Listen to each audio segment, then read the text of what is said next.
Amana billahi wa malaikatihi wa kutubihi wa rusulihi. Every one of them believed in Allah and His angels and His books and His messengers. Now why mention all of this? The Muslims are the last ummah that will walk this earth. We are the last ummah.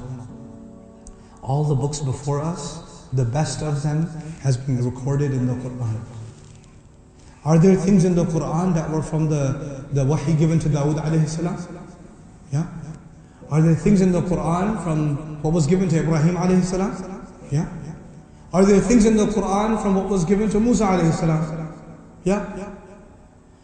Does the Torah have what the Quran has? No, only a little bit. Does the Injil have what the Quran has? No, only a little bit. We have the best of every one of the previous revelations. Actually believing in this one book is truly the definition of believing in all the previous books. And this is so important to understand. You know, we think that the Christians and the Jews, they also believe in the prophets. They also have Abraham, they also have Noah, they also have Moses, yes? Let me tell you, they do believe in those prophets, but they don't believe in those prophets. They do and they don't. If you study Moses in the Bible, and you study Musa in the Quran, alayhi salam, it's like you're talking about two different people. If you study Ibrahim alayhi salam in the Quran, and you study Abraham in the Bible and the things they say about him in the Bible, you will not believe that that is Ibrahim alayhi salam they're talking about. You will not believe it. I've experienced this. I've had conversations with rabbis and ministers about Abraham, about Noah, about Moses. I have learned many things from them. And the most important things I've learned is they don't know what a Rasul means. They don't know what that means. You know, Ibrahim alayhi salam, Abul Anbiya alayhi salam, Khalilur Rahman, that Nabi, that great Rasul, Ibrahim alayhi salam, when they talk about him, I was asking a rabbi, I was talking to him. I said, what do you believe about Abraham? What is the biggest lesson you learned from Abraham? And you know what the Muslims learn, right? إِذْ قَالَ لَهُ رَبُّهُ أَسْلِمْ قَالَ أَسْلَمْتُ لِرَبِّ الْعَالَمِينَ. That is what we learn from Ibrahim alayhi salam. How do you submit to Allah? So I'm asking the rabbi, what do you learn from Abraham? And the rabbi tells me, a good friend of mine, he tells me, well, what we learn is that we have the right to argue with God. Say that again. Yeah, we learn to argue with God. From who? From Abraham. I was like, wait, hold on a second. What we learn from Abraham is that there are no arguments, you just submit. The one man who is the greatest example that you never argue with Allah, you just submit, is who? Ibrahim alayhi salam. And the rabbi tells me that Abraham inspired us to argue with God. Talk about reverse engineering, dude. This is reverse engineering.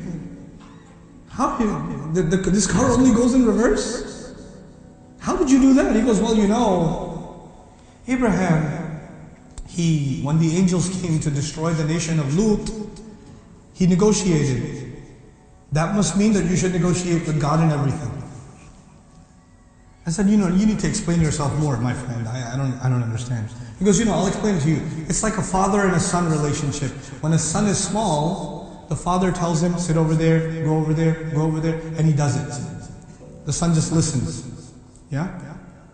But when the son gets older and the father says, you should study accounting, and the son says, I think Dad, I should study engineering instead. And he gives arguments, and the father says, okay, makes sense. So as the son gets older, he gets more mature, and he can make his own opinions, and he can argue with his father, and the father is proud of him, because my son is becoming a man, he can argue with me now. And I said, what does that have to do with Allah? We're not the son of Allah, ma'adullah. What are you talking about? He goes, well, you know, the idea is the older you get, the more mature you get, the more you have the right to what? Argue. When you're a child, you just trust your parents. When you get older, you can argue. I was like, okay, I have one question. Ibrahim alayhi, they believe that the one that was slaughtered was who? We believe it's Ismail, they believe it is Ishaq. So I asked him, when Abraham slaughtered Isaac, or he was trying to slaughter Isaac according to you, was he a young man or an old man? Abraham was an old man. I was like, so as he got older, he should be arguing with Allah even more, yeah? According to you. So when the angels are going to kill another nation, he argues. But according to you, when he's going to kill his own son, he doesn't argue? He should at least say, yeah, look, that's my son. Can you give me a discount here a little?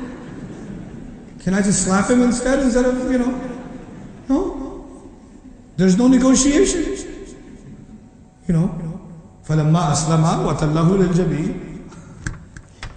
What are you talking about? He got older, but he increased in submission, not in negotiation. Oh, he goes, you make an interesting point. I was like, okay, that's enough. That's the rabbi's way of saying, I don't want to talk to you anymore. Is when they say, you make an interesting point. Okay. We, the Muslims, are actually, one of our jobs in the world is to restore the integrity and the beauty of all the messengers and all the previous books. And you can only do that when you share the Quran with the entire world. The Jews don't know who Moses is, I tell you. They don't know who Abraham is. The Christians don't actually know who Jesus is. We know who he is, and we have to tell them.